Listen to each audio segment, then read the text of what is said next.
Welcome to the Six Figure Coach podcast. I'm your host, Dallas Travers, and today's episode, I get to hop into the client chair and I'm a little bit nervous.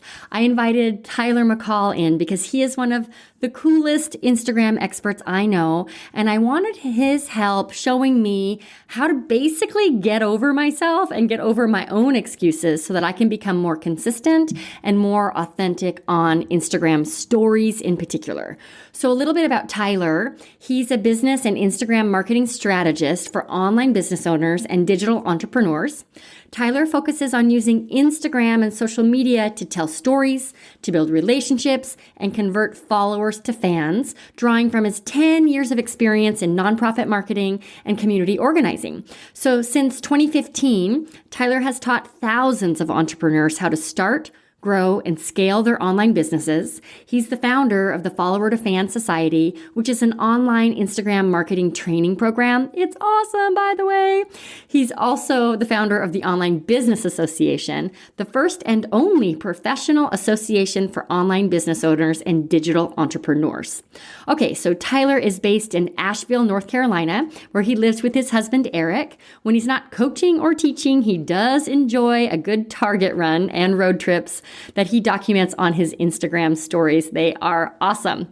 So be sure to check out Tyler's free Instagram masterclass. It's called How to Sell More Programs, Products, and Services on Instagram Without Obsessing Over Your Follower Count or Posting Every Day. You can watch that class. It's fantastic. You can watch it over at tylerjmccall.com/free. We'll also put a link in the show notes. Okay, like I said, I am a little bit nervous, but I feel like I'm in good hands, so let's get into it.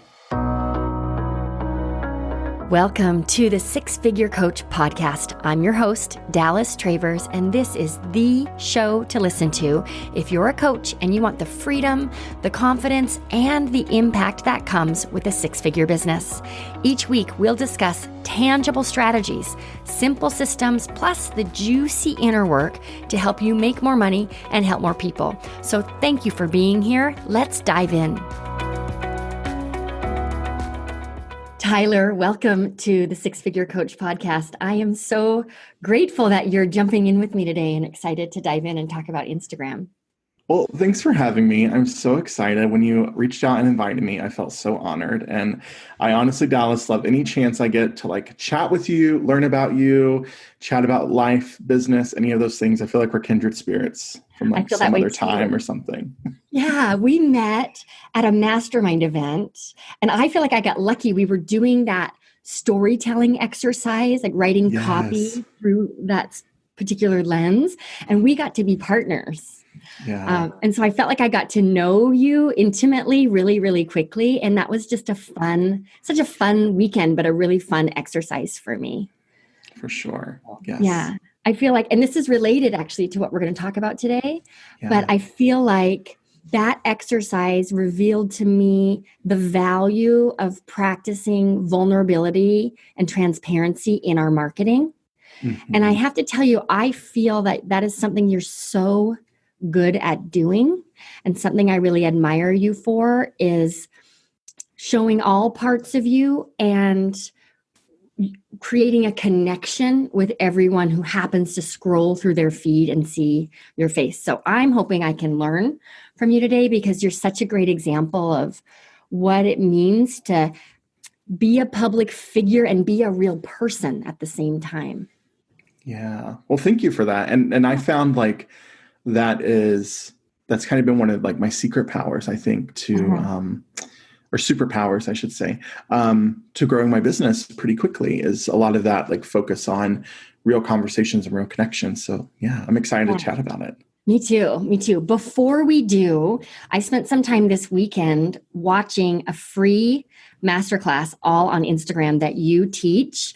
And I want everyone listening to push pause for a second and go and check out this masterclass because I just had one of those experiences where I'm sitting there nodding my head, right? Like saying amen and encouraging you because everything you taught me made so much sense.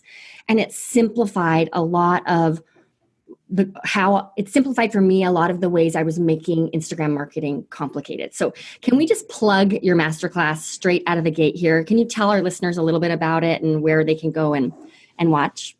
Yeah. So this is a free class that I've put together based on my nearly 5 years of experience of marketing businesses and brands on Instagram and teaching other entrepreneurs and business owners how to do it themselves.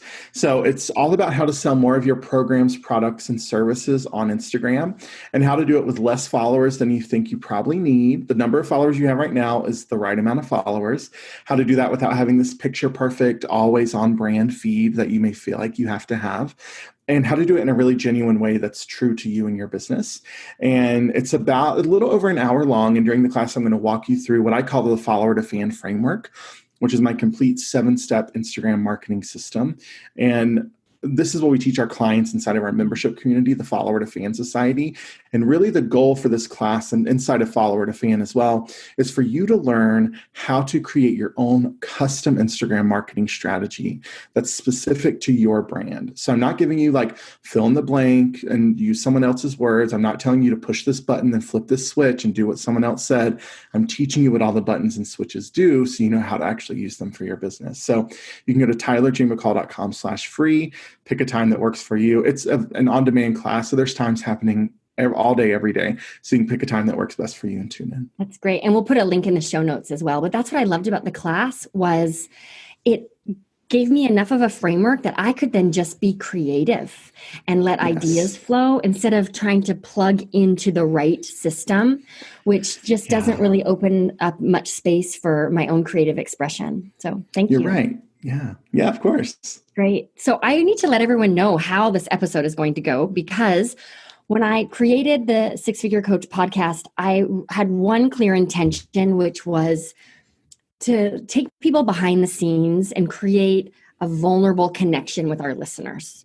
I think when you have an online business, and especially as a coach, there's this pressure to have all the answers and to do things right. So we perceive that everybody out there has all the answers and they're doing things right, which is just a lie.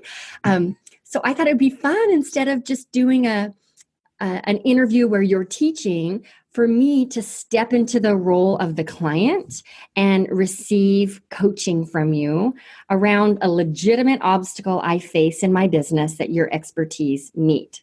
So that's what we're up to today. And I'm excited to be your client. Should we dive in? You want to hear my big problem? Let's do it. Tell me. Okay. So I see the power of Instagram. I'm sold on that. I definitely have had periods where my pretty feed checkerboard, right, really mattered. And we spent a lot of time slaving over copy and overthinking images, and that wasn't working. And underneath all of that, I found that I was hiding behind a pretty feed because I have some fears and trepidation around privacy for my daughter. Yeah, totally. Well, I first want to I want to totally respect the perspective you have on privacy and the values you have for creating that environment for your daughter. And I think that's 1000% fair. And that's a clear line that you've drawn in the sand for what you're going to do on social media. So there's no debate around that or no arguing that point. And I hope folks who are listening can also hear that they're like, that's a value for you. And there's no because Dallas said that, then, this is what I'm thinking about, her and social media and all this stuff. So I just want to get that out of the way. What do you think will be possible for you on Instagram if you do create more of these kind of genuine, true Instagram stories consistently? What do you think would open up for you on Instagram? Oh, that's such a great question. Thank you. I feel, so one of our company values is helping everyone know that we see them and we hear them and we appreciate them. And that's something that I definitely practice inside the Six Figure Coach Club. And I just feel myself not practicing it on Instagram. So I think the value would be me feeling a deeper connection to the coaches in my world who may not be in my paid program. And that is even more important to me than driving more traffic or making more money or finding more clients. That's like icing on the cake, but I am experiencing that connection gap and I'm craving it. Yeah, that's really good. And I just want to take a little bit of a sidestep and just kind of share, like, I've been doing a lot of digging into understanding what leadership looks like as an online business owner as of late, because the current environment kind of forces us to think about what it means to be a leader. So many of us are self-appointed leaders, but we don't want any of the responsibility that comes with leadership. And what you're talking about is, I like to think of it as there's 4 different levels or layers of leadership for online entrepreneurs. There's self-leadership, which is the mindset, the accountability, the integrity. There's team leadership. And I think most people think it stops there. Oh, I lead a team. But as online entrepreneurs, we then have client or customer leadership, which you were talking about, you do really well. And then community or audience leadership. And then that sounds like the area where you feel like maybe you're lacking a little bit in terms of the connection through that leadership lens. Is that true? 100%. Yes, that's 100%. Yeah. Do you feel like because I've seen what you're doing and it, from the outside, it seems like you're a content powerhouse, like you're putting out high value content on Instagram across your platforms. You're doing IGTV, you're doing video, all kinds of great stuff. Do you feel like you're lacking in content for stories, or is it a lack of clarity around what should be on stories, or how to make your stories more kind of real life and not as polished and branded? It's that. I think I'm good at being the professor. Right. Yeah. If you look at my content, it is high value, but it's a lot of empowering you or teaching you or sharing this thing I learned about my business. I'm not talking about much else. And so I guess, and maybe my question is an impossible one. Maybe I want the best of both worlds here, and I'm open to that. But I want people to see my life. I want people to see my life without seeing my daughters. And so I just don't feel like I feel like there's an opportunity on stories to just be a little more real than I'm being. Yeah. Why do you want them to see your life? Why does that feel so important to you? To me, that's where real connection comes from. Yeah. Right? And that trust and affinity. But also, I just think about how easy it is to put anybody on a pedestal. Yeah. And then if I put you on a pedestal, that means I am less than. Yeah. And if I relate to myself as less than in my business, I'm just less willing to take risks, and I'm less willing to trust myself, and things just naturally feel harder. And my mission really is to help people heal themselves, which is why I work with coaches, because they help people heal themselves, and there's this ripple effect. And I think that pedestal needs to be knocked down in order to do that. And I feel myself standing on a I see the content I put out makes it easy to put me on a pedestal, and I want to be more real. Yeah. It sounds like you're feeling like you may be inaccessible to some of the people who want to work with you, or some of the people who want to, or even people who want to get closer to you as a human, not just as the entrepreneur, but as a human. And it feels like that's difficult right now. Right. We even had a coaching call this morning with one of my small groups. And one of them said, like, well, she's talking about her launch. And she's like, my goal is to be more like Dallas. And I had to take a time out and say, okay, so here's what you're doing way better than what I'm doing. And I just want them to, I want them to trust themselves more than they trust me. Yeah. And I think the way they can really trust me is to see what life looks like. Yeah. Okay. So one of the first things that I want to offer is the fact that the entire conversation we've had for the past 10 or 15 minutes or so would make for incredible Instagram stories. The simple fact of you navigating, trying to understand this for yourself and how you want to show up, is immediately disarming. It's immediately taking you off the pedestal because you're showing, well, Dallas needs to understand. She needs help on this topic. So great Instagram story conversation. One of the first things I'd love for you to consider is creating, and it sounds like you may already have this internally, but I want you to write it down on a piece of paper or a Google Doc for folks who are listening, however you best, kind of do your notes taking. I want you to have one side, the left side of your page, to be, we'll just call it the in play list. And then on the other side, I want that side of the page to be your off limits list. Great. And on the left side, I want you to think about all the things that you are comfortable creating content around, personal things, interests, hobbies. What are some things that are in play for you? And then what's off limits for you? So when we start to, and I want you to get pretty detailed here, and I want you to even think, what are the maybe vulnerable, messy, uncomfortable sides of myself or my life that I am willing to share because it is of service to my audience? That's the big stipulation, because it is of service to my audience. We're not just participating in this, vulnerability for the sake of vulnerability, right? Right. So what is in play, and then what is off limits? I'll give you an example if that would be helpful. Great. Yeah. So I talk a lot in my story about some pretty vulnerable, like traumatic experiences, some difficult things. One of those things I talk about is my father's death in 2017 and what that was like and the suddenness of it. And then the lessons I learned from that changed the entire trajectory of my life and business and relationships and all of that. That's in play for me because it's part of my story. It's true. It really happened. It's in service to my audience because it taught me valuable lessons that I can then relay to them. So that's in play, but it's vulnerable. It's scary to talk about sometimes, but it's of service to my people.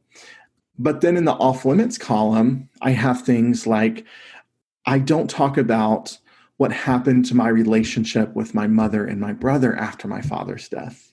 And some of the difficulties I've dealt with there. I don't talk about that because that's not mine to share. That's theirs to share, So thinking of it with that context, we know like showing your daughter is going to be in the off limits list. But what is maybe something that feels maybe a little bit vulnerable or even a little bit scary to talk about that you would be comfortable putting on that in play list? Right. The first thing that comes to mind is, because she is such a huge part of my life, it also doesn't feel authentic to not talk about her at all. Yeah. Right. But I could talk about lessons that she teaches me. Right. Like she did this thing. It was so funny. Just the other day, she and her best friend had quite an altercation. And then we saw them a few days later and they played and it all seemed good. So we get in the car and my daughter says, "Mom, I'm not resolved." Right? She's 5. And I'm like, wow, that is crazy that she's contemplating all this. And then 2 minutes later, "Mom, what does resolved mean?" Right? So, I am actually comfortable telling uplifting little lessons that she teaches me because she teaches them all every day. And often they relate to like what it means to be a human in the world, but also having a business. I love that. Yeah. Today's episode is brought to you by the Coach Class. The most common and most dangerous question other coaches ask me is this: what more should I be doing? Now, this question keeps you stuck scrambling every month to find some clients, throwing a launch together at the very last minute, or just trying to piece together some semblance of a business strategy from all the free stuff you can find out there online. So instead of asking, what more should I do? The real question here is, how can I do less?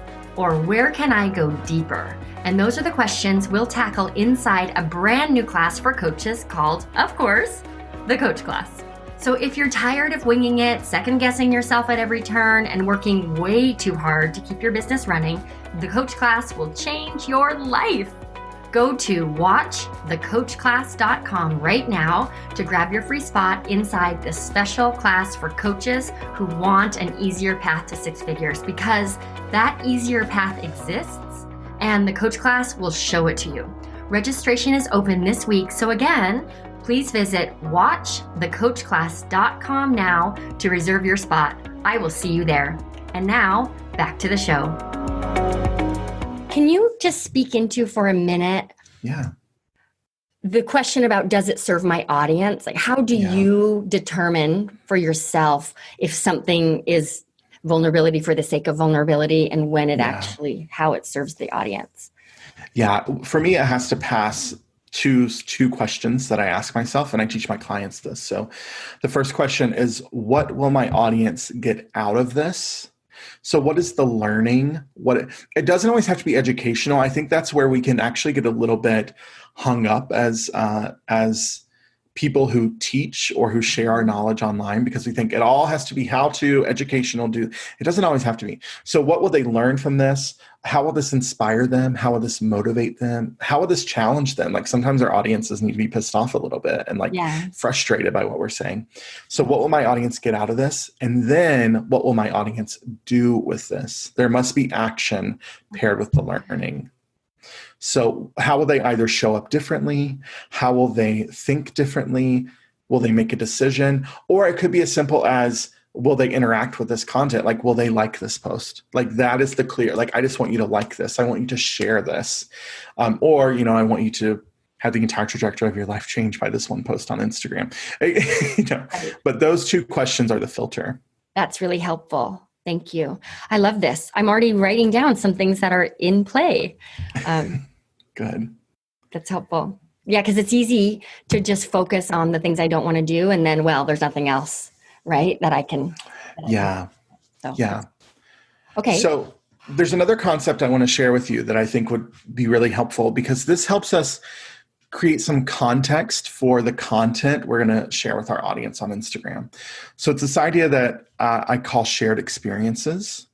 And it's really rooted in the fact that if we were to distill all of the most successful online business owners on Instagram, who are actually successful on Instagram. I'm not talking about the folks who have a successful business and then just use Instagram as like a dumping ground for their content or a billboard. Do you get that distinction? I hear you. Yes. Okay.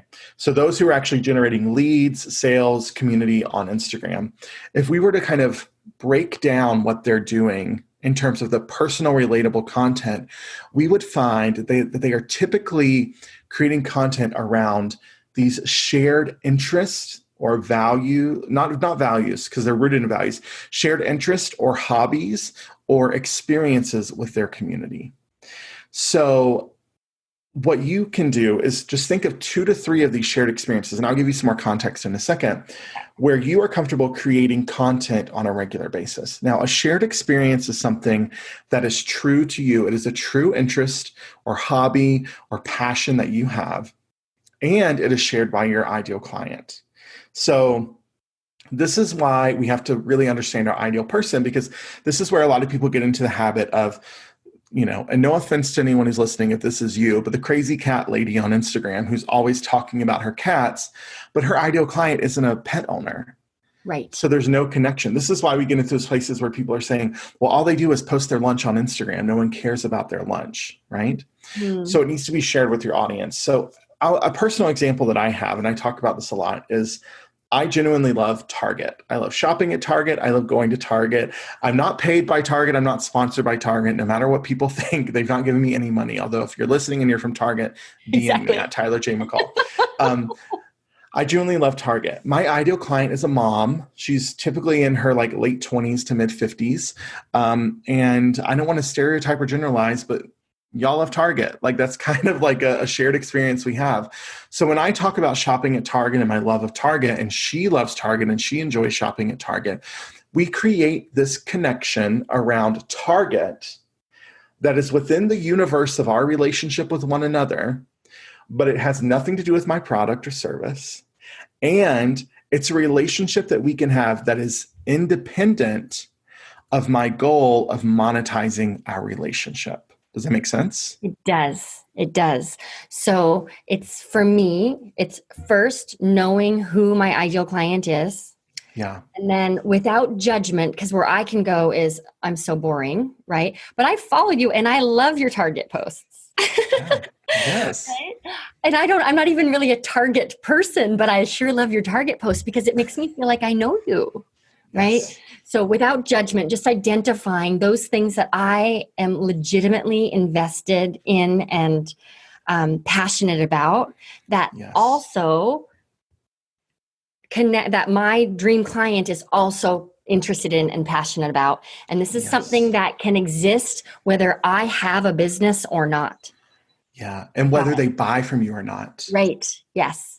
I think a lot of times we get hung up in this idea that, well, I only want, and there's some value to this. Like, we really want to build an audience of people online who are going to buy our products and services. Like, that is the goal. But we also forget that there are lots of people who end up coming to our business who are referred by people who follow us online who've never bought our product or service. Mm-hmm.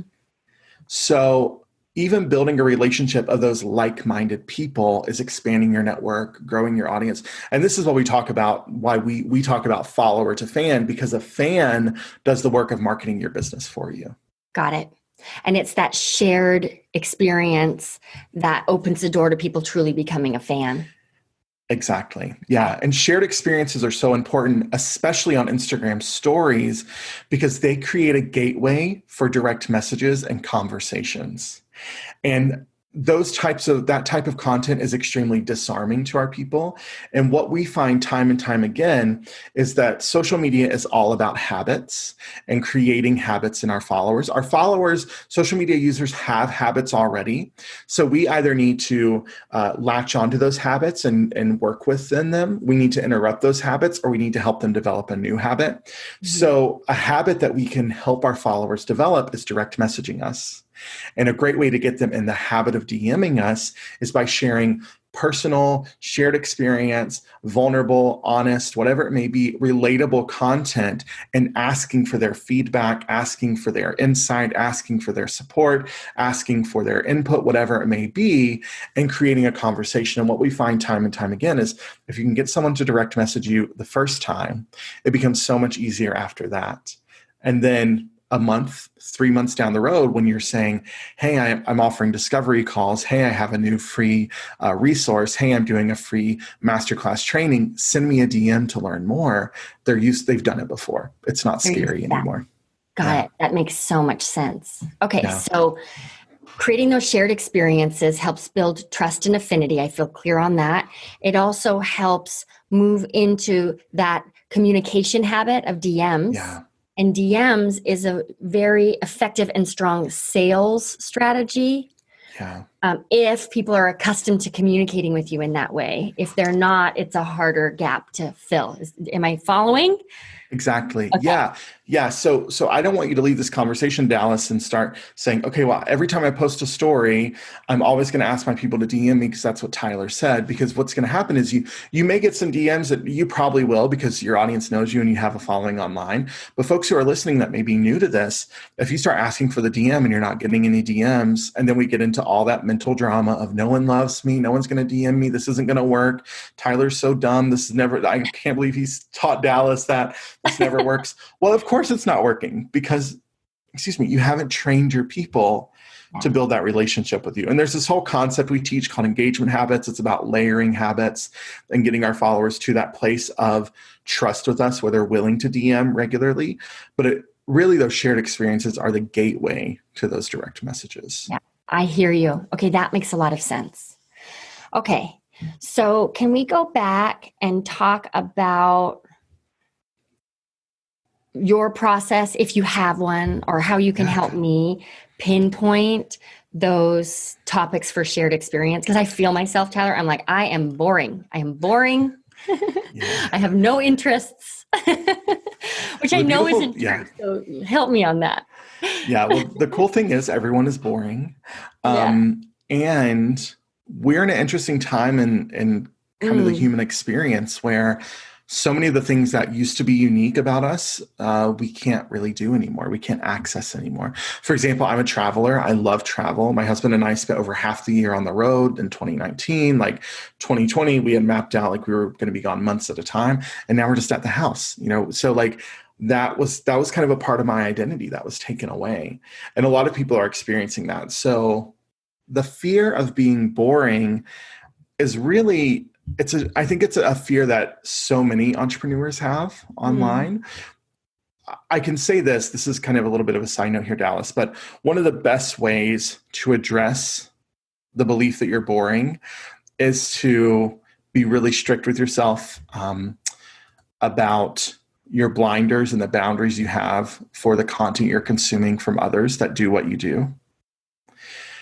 Because right? That judgment of ourself and that belief that I'm boring could be coming from the fact that other people who do what you do appear to not be boring. Does that make sense? I hear you. Yeah. So really protecting myself in that way so I don't fall into compare and despair. And what's coming up for me as you share that is just checking myself, checking the fiction that I've written, right? Because I can't even really think of anyone. No one comes to mind, right? Like, who do I follow who triggers that in me?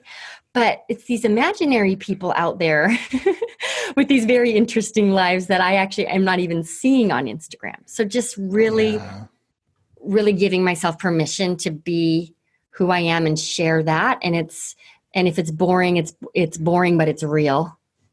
Mm-hmm. Okay. That's helpful. Yeah. Yeah. That's helpful.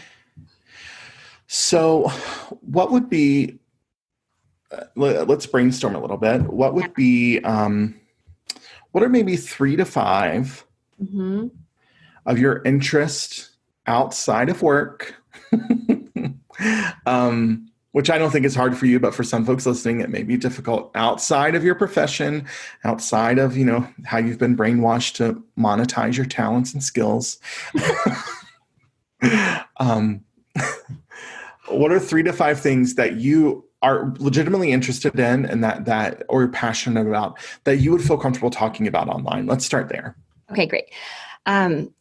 True crime podcasts. Love it. Okay. It's like a sickness I have. True crime podcasts. I really love fashion. I got my colors done a couple of years ago by the color guru, Jeannie Stilf. We'll put a link in the show notes. And it was life-changing for me. So I'm obsessed now with my colors. And I'll even do experiments where if I don't wear a color on my wheel, it's interesting to see how I'm received versus when I wear a color on my wheel. So I'm like way into my colors. I love cookbooks. I'm not a good, I can't walk into the pantry and whip up something amazing. But if you give me a recipe, I will make it and it will look exactly like the picture. And I really love that. Mm-hmm. Can I ask, are you a cookbook lover for the recipes or for like the stories of the cookbook or for what is it about it that you? Yeah. Yeah. The pictures for sure. And also that feeling of accomplishment. Yeah. Right. Because thank you for this question. I don't think of myself as a good cook. So when I can create the meal and it looks like the picture, I feel like I've overcome an obstacle in my life. And then if my kid will eat the meal, that's even like a whole nother victory. But I really love cookbook photos and I love making a meal that looks like a cookbook meal. Yeah. And can you maybe take a second to pay attention to all of the coaching and business lessons you can share from cooking something from a cookbook? I mean, so many. Do you want me to share what's coming to mind? Well, sure. Yeah. Yeah. So the first one is like making substitutions. Like if I don't have sumac, I don't have sumac in my house. I had to Google it to find out what it was. Sounds like you've been cooking from Bon Appetit. They love sumac. Yeah, right. So like making substitutions and that lesson of like still trusting yourself and being resourceful when it feels like you can't, right? Mm-hmm. And also like how you deal with disappointing results. Because it doesn't always look like the picture, right, in the book. Especially with baking, it like never looks like the picture. So, and just like being open to experiment, like there's a million things I can totally. Yeah. And it doesn't always have to tie, that feels like a very natural way for us to be like, oh, well, I enjoy this and it ties back to my business in this way. So there's opportunity for it to tie back and share a lesson. And there's also opportunity just to say, I'm in the kitchen today trying this recipe, follow along as I try it out, there's opportunity to do that too. To do both. Okay, I love this. So true crime podcasts, fashion, cookbooks, and cooking from cookbooks. Anything else that you had? I love my dogs. Yeah. Okay. And I'm really into skincare. I'm 43 now, so things are changing. And I'm really into skincare, and I have quite a skincare ritual that I've Yeah. actually had as a kid. I'm 43, but like since I have not skipped a night of washing my face since I was 11 years old. So that's definitely something I'm super into. And to me, that sounds so super boring, but it's there. Yeah. So, okay, I'm just going to coach myself for a second. So, like the value of routine, right? Yeah. Like, so clear about your priorities and your non-negotiables. Like those are both lessons that my skincare routine like connects right back to coaching and running a business. So, Yeah. all right. So those are just 5 examples. I'm sure you could think of more, but do any of those stand out? If you were to really tap into your dream client right now, um, what are the things that maybe they are most interested in, or that they would see and that would get them to kind of like perk up, pay attention, stop what they're doing, listen, read, whatever it may be? Yeah, for sure the cookbook thing. Okay. Yeah, no question, the cooking. And actually true crime podcasts. Yeah. My dream client loves true crime podcasts, and that I'll have to think more about how that connects, right? Or how that would play out, but that's definitely a shared interest. Yeah. Mhm. Okay. Amazing. That's So helpful. there's like 2 really simple entry points for creating some connection. And so what we're doing here is just helping you, first of all, get really clear on what's in play and what's off limits. So creating some clear boundaries for you there. And then from there, giving you some like legitimate concrete ideas for where you can jump off and start creating content that's outside of the branded beautiful business type of stuff. Does that make Tyler, sense? yes. And this is so helpful because what you've done for me is help me focus my mind instead of pulling out my phone. What should I talk about on Instagram today? Right? Because Yeah. the question I was going to ask you, and maybe you have a couple tips for our listeners before we go, but I was Yeah. going to ask, like, okay, so now how do I know what to post and like where do I need to focus my brain in order to be thinking about stories? But you Yeah. answered that question. Now, when I'm in my shared interest with my audience, and now I've just chosen 3 to 5, I don't have to post about everything. It actually Mhm. helps quiet the noise in my mind and make it easier to Yes, create the content. So thank you. exactly. You're welcome. Yeah. So I think a next step for you and then for anyone listening is just to go ahead, and I would love for you, and you don't have to do this now because it's like making a commitment, but just decide how many days per week can you show up on stories, and could you commit to that for 90 days, for a Mhm. quarter. And when I say show up on stories, what I mean is that you're going to show up, you're going to create a complete story from beginning to end. That story is going to include about 9 to 12 different little segments of the story. So a segment is a video, text on the screen, a picture, a boomerang, something like that. A full story is going to include 9 to 12 of those. And it's going to have a clear beginning. You're going to introduce the story and what you're talking about. You're going to take your followers through an experience, and you're going to wrap it up at the end. You're going to say, thanks for watching, send me a DM, let me know what you think, come back tomorrow, swipe up, get the whatever it may be. There's some kind of resolution at the end. So that's something to consider. How many days per week can you commit to doing that? And one of those days could be just like a legitimate work day. A really great entry point for you in stories content is just when you're finishing up your work day. Maybe it's when you've had coaching calls for the day or something like that. You're going to hop on stories for 3 to 5 minutes and say, hey, I just had a great day of coaching my clients. One of my clients had this question. This is how we handled it. This was the result that they got, right? And that could be a story. Or it could be, Saturday morning, you're just going to take some quick shots and videos as you're making brunch. And then, when there's nap time and everyone's kind of doing their thing on Saturday afternoon, you're going to post. Or Sunday night after everyone's in bed, you're going to like sneak away to the bathroom and like whisper into your skincare routine on stories for your people and try something like that. Got it. Okay. I am going to make a commitment so that I will follow through. Right now, my commitment is to build the habit. We talk about habits all the time inside the Six Figure Yeah, Coach Club, right? So I know I can make 2 days a week a habit. perfect. And when that feels habitual, then I'll look at 3. But if I commit to 3, I'm Amazing. not going to be consistent. So I love it. And then you miss one, you're like, well, what? Screw it. It never I worked know. anyway. So Yes. Okay. So Step number one for me and for everyone listening, I'm going to make my in-play list and my off-limits list. Yeah.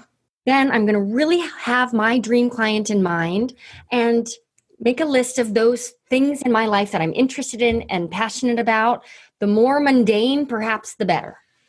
Yes. And you gave great examples: true crime podcasts, skincare, your pets, parenting, food, exercise. And it can get specific: yoga, or I really love my Peloton, or, it can get as specific as that, or as general as I just love moving my body every day. Like, just so people have some context, it could be literally anything. It could be anything. Right. Yeah. Okay. And then when I have and then I'm going to pick 3 to 5 so that I can quiet the noise and actually focus and more easily decide what content I'm going to create for stories. And then maybe I feel for myself, Tyler, I need to just maybe spend the afternoon giving myself space to come up with ideas in the way that we did in this conversation, just to make it more feel more possible. And my commitment to you and everyone listening is 2 stories, which is 9 to 12 beginning, middle, and end segments, 2 of those a week. Yeah. And I want to encourage you, Dallas, and folks who are listening, once you've figured out maybe those 3 to 5 shared experiences that you're going to create content around, do that. Try it a couple times. The skincare, let's take that for example. Try the skincare stories a couple of times over a few weeks and just gauge the response. Are you getting lots of DMs, lots of engagement? If so, that could be one of those shared experiences that sticks. If it's crickets, you move on to the next thing and try something else. Right. It doesn't mean that I was right. My life is boring. Yes, it does not mean that. Right. Got it. Okay. This is exactly what I was hoping, because boy, I just really was letting my beliefs around, like my boundaries with my daughter, give me an excuse to hide, right? And be the professor online. And I can't share about my life because she is my life. And I see where that was me letting myself off the hook and robbing me of this thing I really want, which is this shared connection. It's really helpful. Yeah. And really robbing your audience of the opportunity to get to know you in a way that they don't right now. Yeah. It's really helpful. I can't believe I'm about to say this, but I'm excited. Good. Oh, I'm excited too. This is going to be so good. It's going to be so good for you. Oh, it's great. It's great. So, all right. This was really helpful for everyone listening. Tyler, let's remind them about that masterclass, because this scratches the surface really of what that class covers. So can you remind everybody about the masterclass and then maybe let us know where to find you on Instagram? Yeah. So the masterclass is at tylerjmccall.com/free. And like you said, Dallas, we just touched on some of the things that I'm going to talk about in class, especially if you're asking yourself like, well, who is my ideal follower? We're going to talk about that in class. If you're asking yourself how to create healthy Instagram habits where I'm not just sucked into my phone for 5 hours a day and not getting any results, we're going to talk about that in class. So tylerjmccall.com/free. And then you can find me on Instagram at tylerjmccall or just tylerjmccall.com. My podcast is there and some other fun stuff is over there as well. Right. Great. Thank you. This was very illuminating and helpful. And it's always just so fun for me to connect with people who are really good at what they do and really passionate about helping people. And that is truly who you are and how you show up in the world. So thanks for joining us today. It was great to have you. Yeah, thanks for having me. Thanks again for tuning in to the 6-Figure Coach podcast. If you enjoyed this episode, be sure to rate and review the show. That's the best way you can show your support. I'd also love to connect on Instagram, so go ahead and take a screenshot of this episode or maybe a photo of yourself listening along to the podcast. Post it to your Instagram stories. Be sure to mention me. I'm at Dallas Travers, and I'll send some Instagram love right back at you. We'll be back next week with another great episode. Until then, keep going on your 6-figure journey.